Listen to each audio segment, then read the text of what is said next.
Hi, good morning. Karon nga week kay nanghatag og grado among instructor. Pero before adto kay naay mga nahitabo these past few days. So among gibuhat karon nga week kay atong Tuesday nag-meeting mi, nagsabot-sabot mi kung kinsay mag imo sa user journey o kinsay mo balik sa sa Ororama.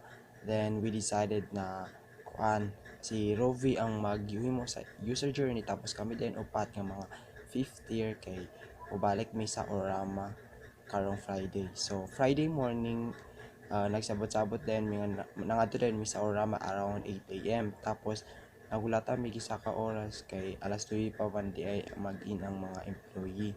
So ayun nagulata mi gisa ka oras andun sa nag 9 na tapos nisulod mi sa MIS kaso walay ilang head tapos yang assistant kay busy kayo so dili daw mo pwede mak-interview.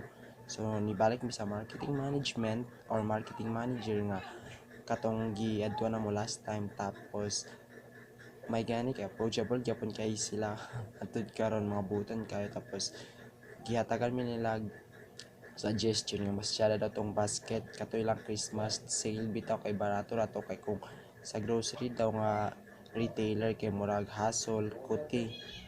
Tapos ginandan mi nila nga kailangan magpasa og letter para mapasa pod nila sa ilang head cute kaayo kay kung maaprubahan in case nga maaprubahan kay mag-present daw mi sa ilang atubangan. So mo to hadlok siya. Tapos ayun nga namalig din mi sa eskwelahan tapos nagsabot-sabot mi nga sa Sunday mobalik mi sa madto mi sa school para humanon tanan dapat humanon. So ayun, bye bye.